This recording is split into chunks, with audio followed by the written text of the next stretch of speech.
गौमाता की यह महान कथा।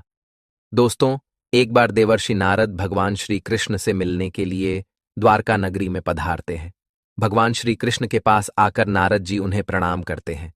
देवर्षि नारद को देखकर भगवान श्री कृष्ण प्रसन्न हो जाते हैं और पूछने लगते हैं, हे देवर्षि, आपका द्वारका में स्वागत है। आज किस प्रयोजन से द्वारका में आने का आपने निर्णय लिया? देवर्षि नारद हर्ष के साथ कहने लगते हैं, हे प्रभु, आप तो सब कुछ जानते हैं, फिर भी इस दास से पूछ रहे हैं। भला आपसे कोई बात छिपी हुई है? मेरे मन में क्या प्रश्न है, आपको भली भांति पता है। भगवान श्री कृष्ण कहते हैं, हे देवर्षि, मैं आपकी द्विधा को जानता हूं और यह भी जानता हूं कि आप समस्त मनुष्य जाति के कल्याण के लिए ही आज यहां पर पधारे हैं। आप निसंकोच होकर पूछे, आपके मन में जो भी प्रश्न हो। फिर देवर्षि कहने लगते हैं, हे प्रभु, यदि आप चाहते हैं तो मैं आपसे एक प्रश्न पूछने की चेष्टा करता हूं। प्रभु, मैं आज पृथ्वीलोक का भ्रमण कर रहा था तो मैंने बड़ा ही विचित्र दृश्य देखा। मैंने देखा कि कुछ दुष्ट मनुष्य गायों को मार रहे थे, वहीं दूसरी ओर कुछ मनुष्य गायों की पूजा भी कर रहे थे। तो प्रभु, यह दृश्य देखकर मुझे बड़ी व्यथा हुई। मनुष्य खुद के स्वार्थ के लिए निष्पाप पशुओं पर अत्याचार क्यों करता है? हे प्रभु, मेरे मन में यह जानने की जिज्ञासा हो रही है कि जो मनुष्य गाय की सेवा करता है, उसकी पूजा करता है, उसे क्या फल मिलता है, और जो पापी गायों पर अत्याचार करता है, उन्हें कौन सा दंड मिलता है।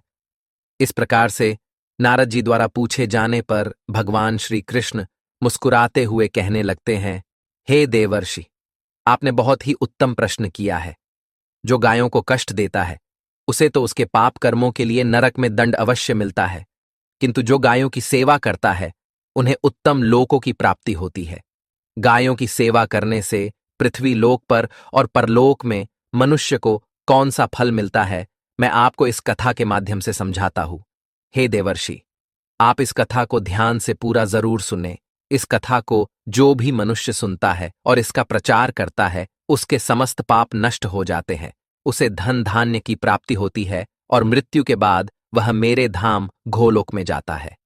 देवर्षि कहने लगते हैं, हे प्रभु, यह मेरे सौभाग्य है कि आपके मुख से मुझे यह कथा सुनने को मिल रही है। मैं इस कथा को ध्यान से पूरा सुनूंगा और इसका प्रचार मनुष्यों में करूंगा।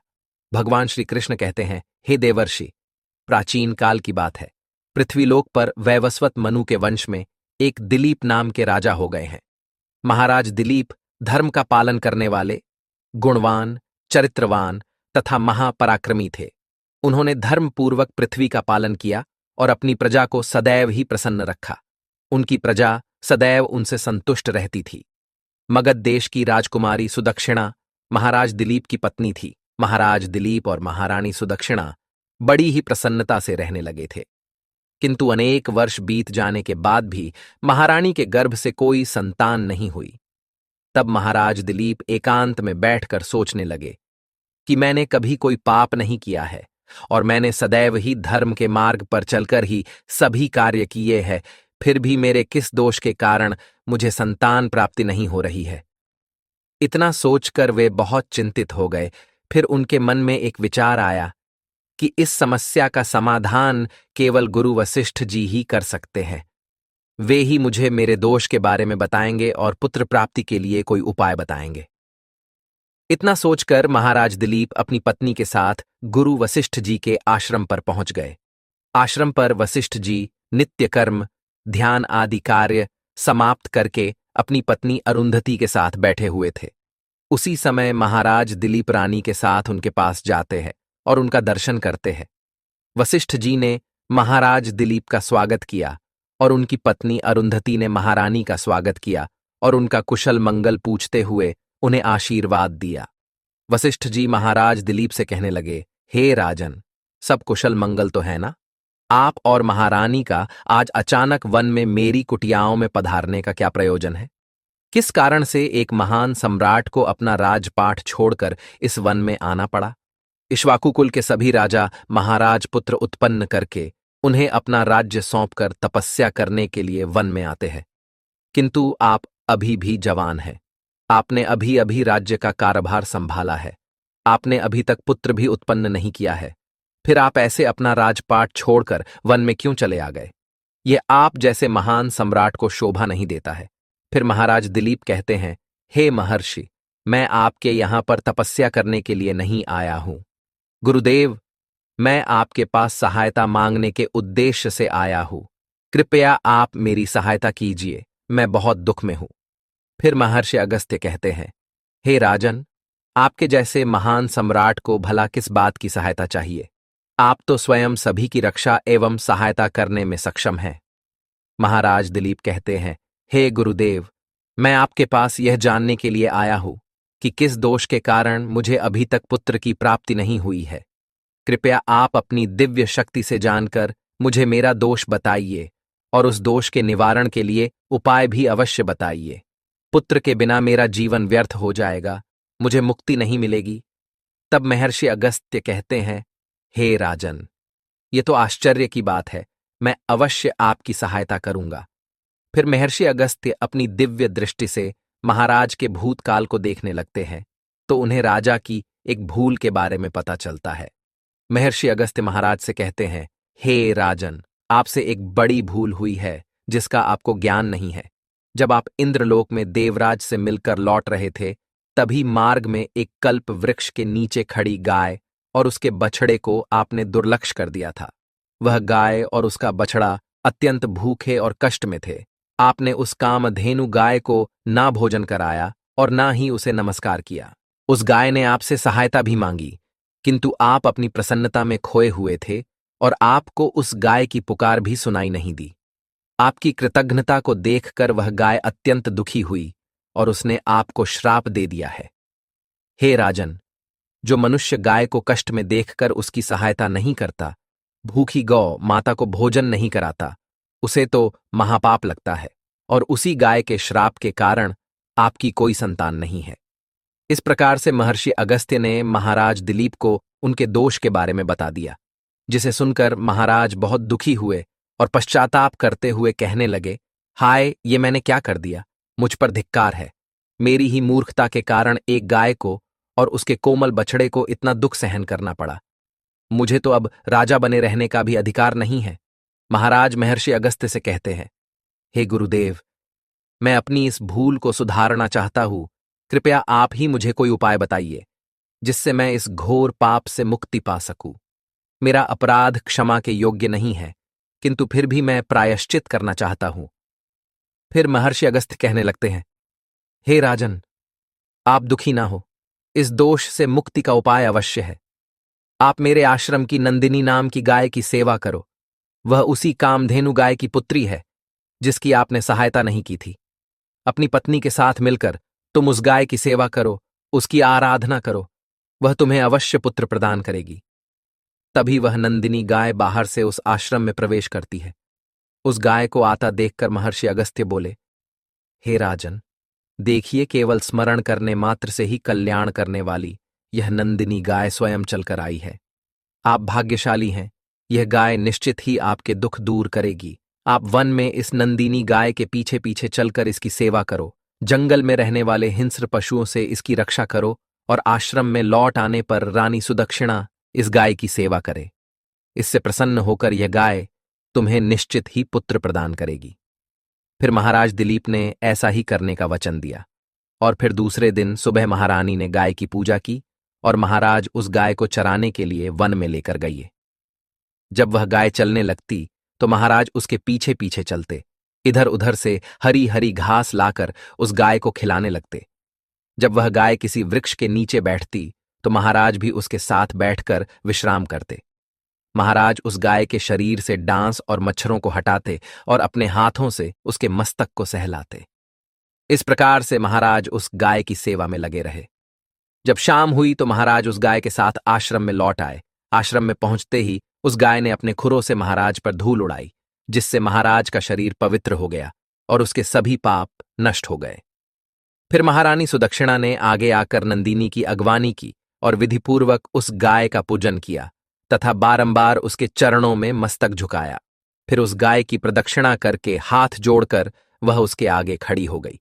फिर उस गाय ने उस रानी की पूजा को स्वीकार किया और रानी पर अपनी दृष्टि डालकर उसके सभी दोष समाप्त कर दिए। गाय की दृष्टि पड़ते ही रानी अत्यंत पवित्र हो गई। इस प्रकार से महाराज दिलीप को उस नंदिनी गाय की सेवा करते हुए 20 दिन बीत गए। फिर 21वें दिन महाराज जब गाय को लेकर वन चले गए तो वह गाय चरते चरते हिमालय पर्वत पर चली गई और महाराज भी उसके पीछे पीछे चले गए। वहां उस पर्वत पर खड़े होकर महाराज उस हिमालय पर्वत की सुंदरता को निहार रहे थे। इतने में ही एक शेर ने आकर उस नंदिनी गाय को बलपूर्वक दबोच लिया। राजा को उस शेर के आने की आहट तक नहीं हुई। उस शेर के चंगुल में फंसी नंदिनी ने दयनीय स्वर से बड़े जोर से चीत्कार किया, हे महाराज मेरी रक्षा करो, हे महाराज मेरी रक्षा करो।